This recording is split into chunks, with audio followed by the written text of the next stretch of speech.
Jesus, autoridade máxima sobre nós, nosso único verdadeiro sumo sacerdote. Interessante colocar isso porque hoje, né, tempos onde as pessoas se dizem mestre, então ao ler o Evangelho, que é a boas novas, né, no intuito de um pai descrevendo algo para um filho, para que ele se dê bem, e não simplesmente um manual de punição, como pregam, né? Mais o medo. Claro que terá o tempo que esse pai também vem para corrigir, às vezes como juiz, mas no intuito dele, a princípio, é admoestar para que esse filho, né, vá bem.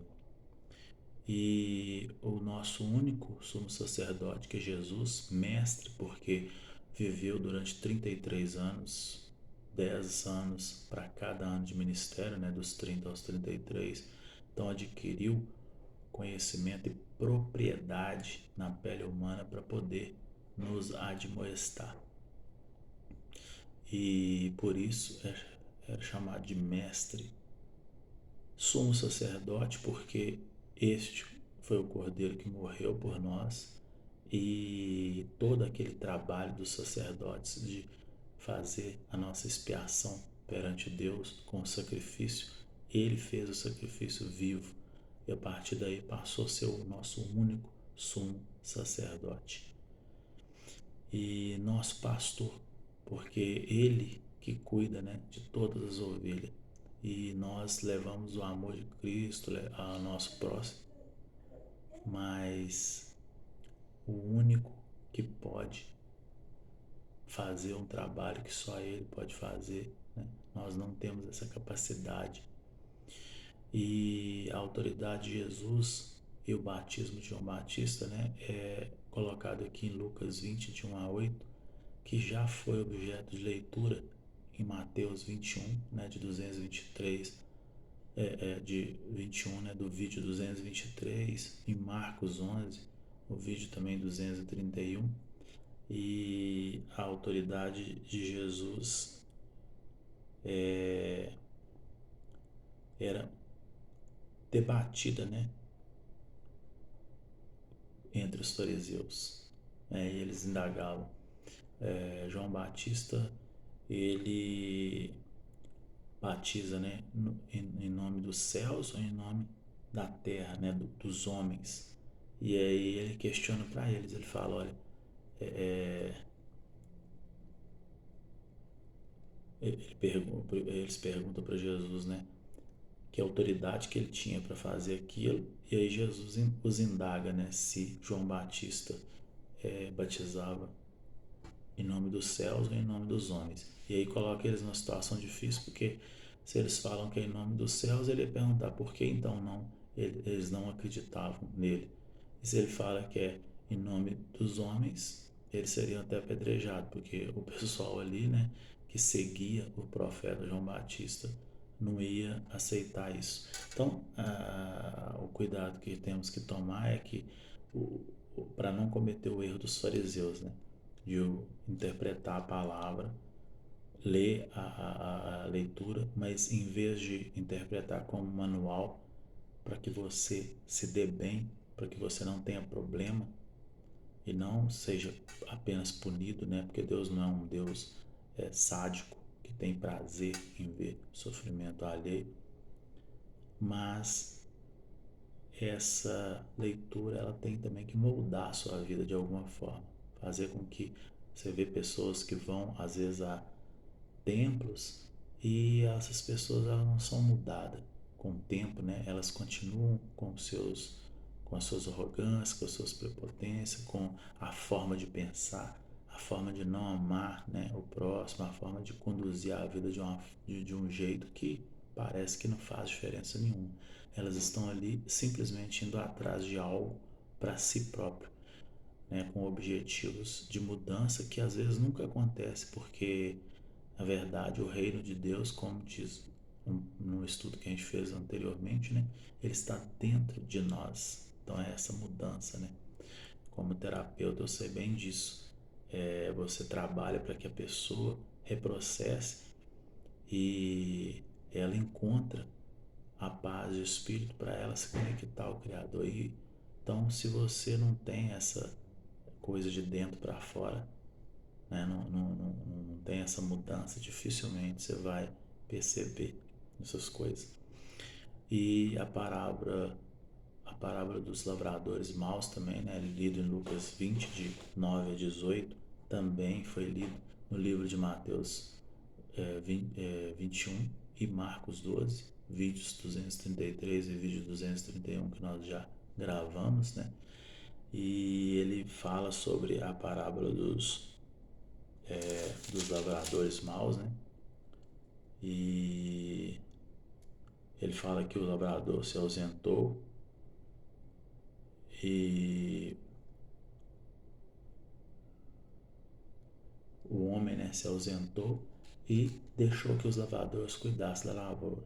E ao pedir depois informação sobre como estava indo os negócios, o que ele enviou para ter essas informações foi espancado. E aí ele mandou um outro, então nós já lemos isso aí, mas só reafirmando, né?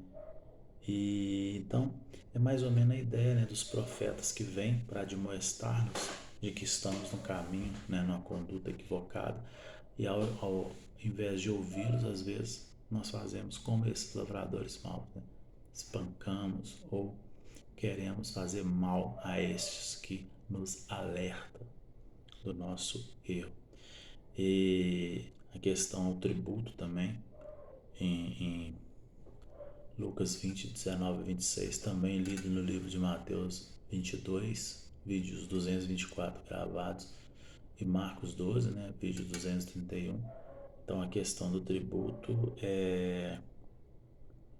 os escribas eles sempre tentavam pegar, né, Jesus. Então eles ficavam com essas artimanhas. É interessante você perceber que qualquer liderança que se destaque em qualquer ramo, que seja da política ou religioso, é o prego que se destaca e esse vai ser martelado. Então sempre alguém vai vir com algum questionamento, tentando colocar aquela pessoa em apuros.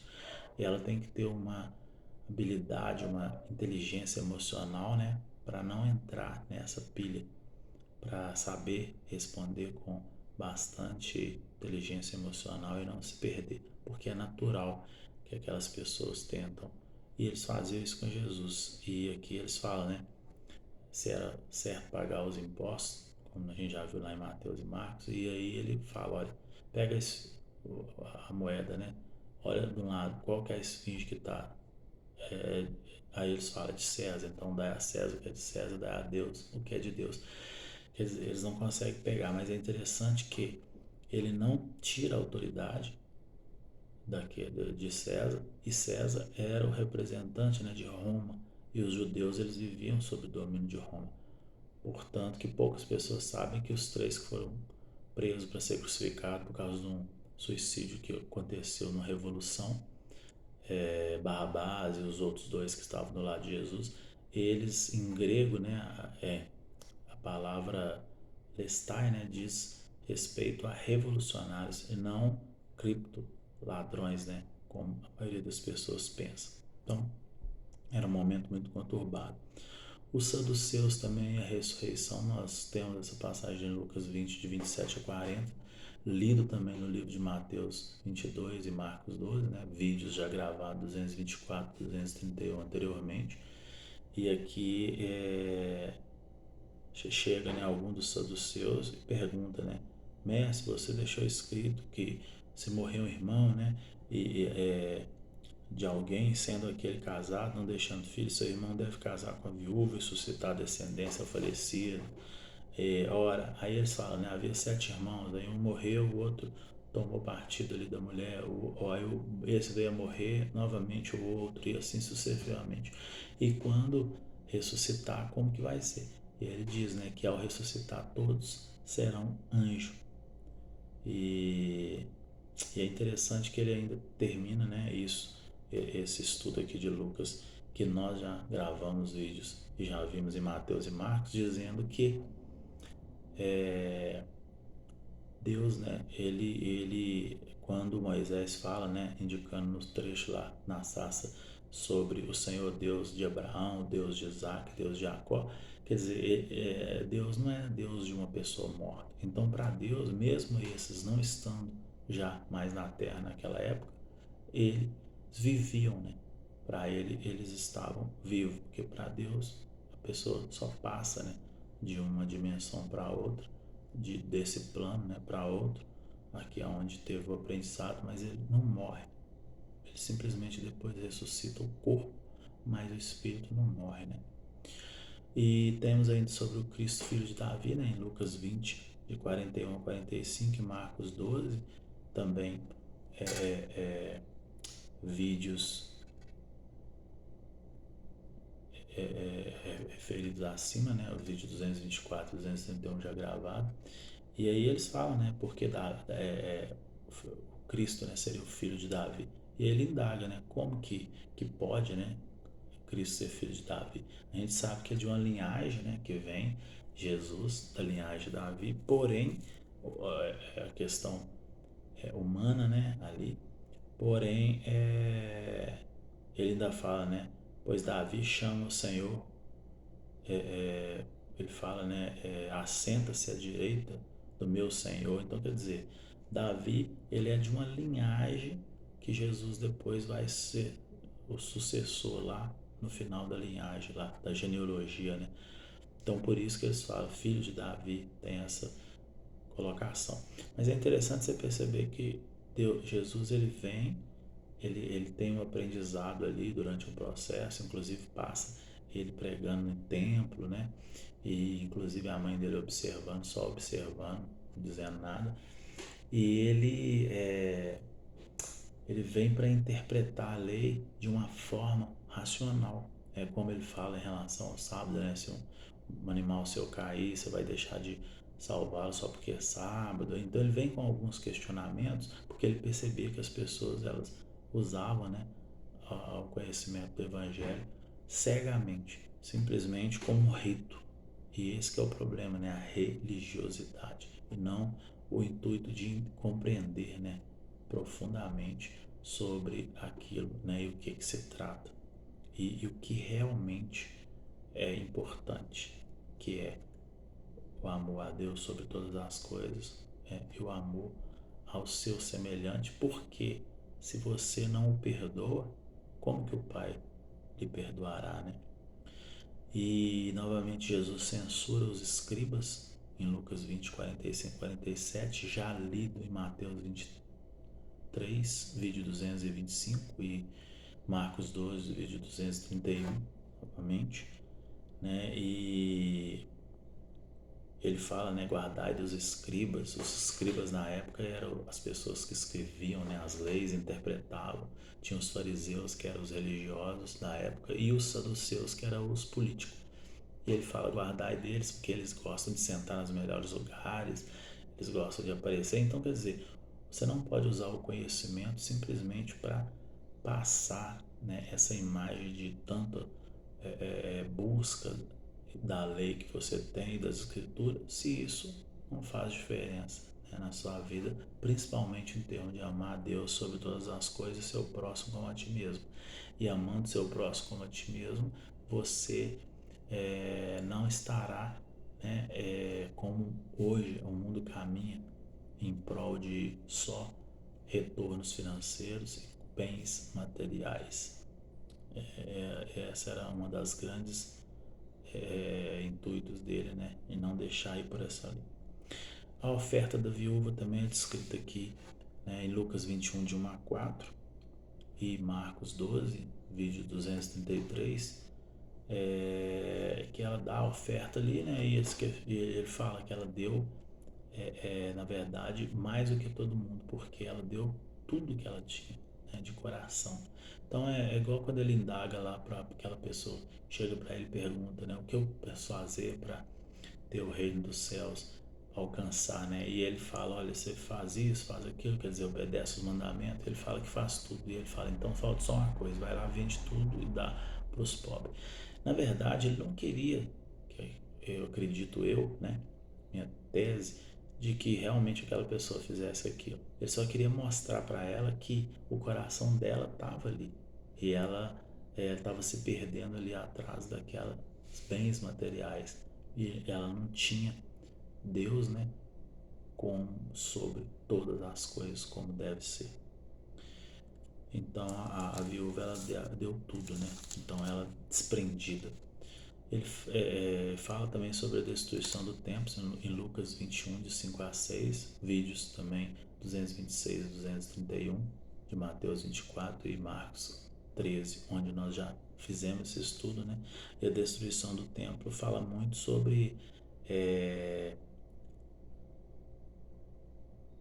Jerusalém, né, que foi destruída, templo também, né, que ficava em Jerusalém, e isso faz uma analogia muito com o tempo que nós vivemos hoje, né? Então aquele templo ali foi destruído, e então ele falava, né, que não ia ficar pedra sobre pedra. E realmente o que aconteceu historicamente, nós sabemos que Jerusalém foi destruída por várias e várias vezes. E faz analogia com o tempo, né? Os tempos de hoje também. A, o, o, o, o relato dele também é interessante sobre o princípio das dores em Lucas 21, de 7 a 19. Nós vimos também em Mateus 24 e Marcos 13, né? Vídeos 226 e vídeo 231.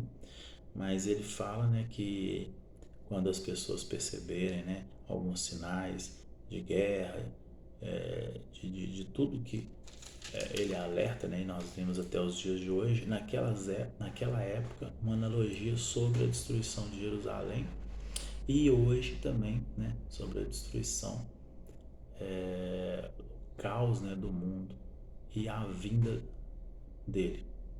Então é o princípio das dores, né? Porque será tempos difíceis e a gente vê que o mundo caminha para esse caos, infelizmente. Jerusalém sitiada também é relatado aqui em Lucas 21, né, de 20 a 24. Também já lemos em Mateus 24 e Marcos 13, vídeos 226 e 231 já gravados. E ele mostra e faz essa analogia, né?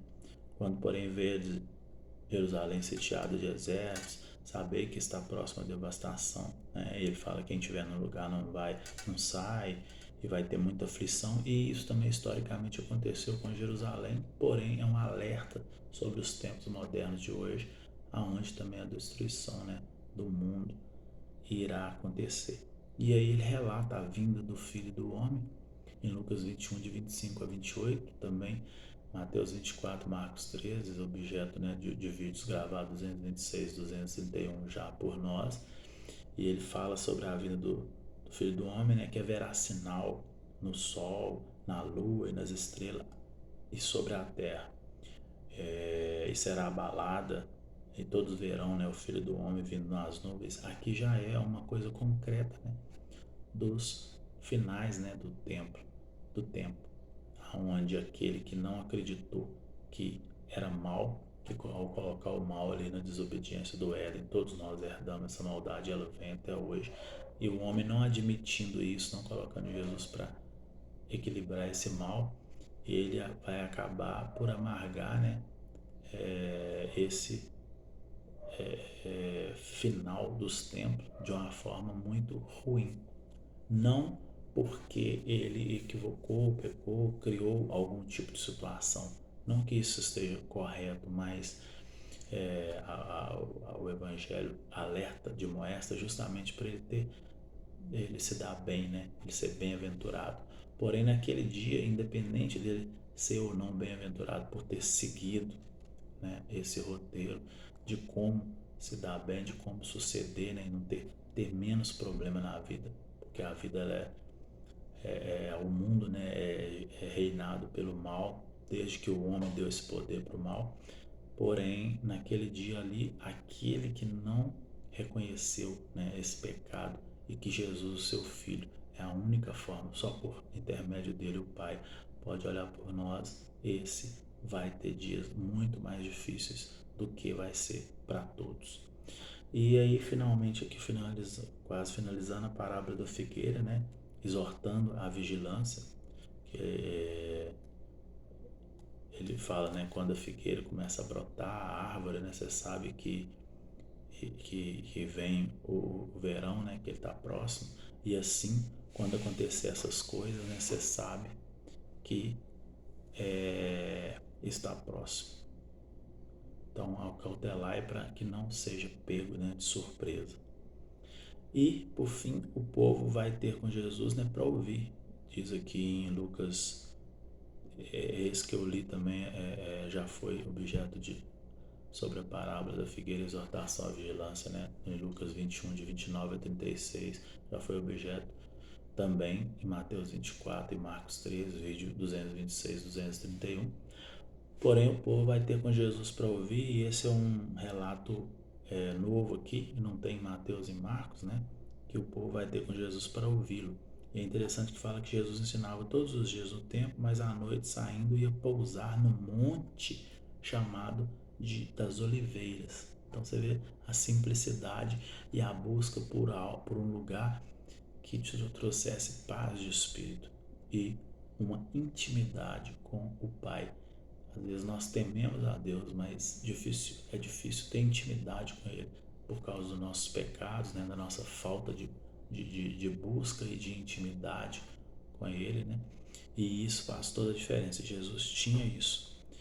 E todo o povo madrugava, né, para ir ter com Ele no templo a fim de ouvi-lo. Então eles pernoitavam ali para aguardá-lo no próximo dia. E assim nós finalizamos esses capítulos 20 e 21, né? E sempre nesse intuito de mostrar que o Evangelho é as boas novas. Se você, né, faz como nós aprendemos, a chance de você ter menos problemas possíveis são muito grandes. Agora, a partir do momento que você entendeu que você é pecador e que você precisa dele, é bem provável que você esteja, né, salvo, que você tenha, né, no final esse bônus. Mas se para você viver bem em paz nessa terra o máximo possível, apesar do mal imperar sobre ela, você tendo ele dentro de você e caminhando lado a lado, você terá menos problemas.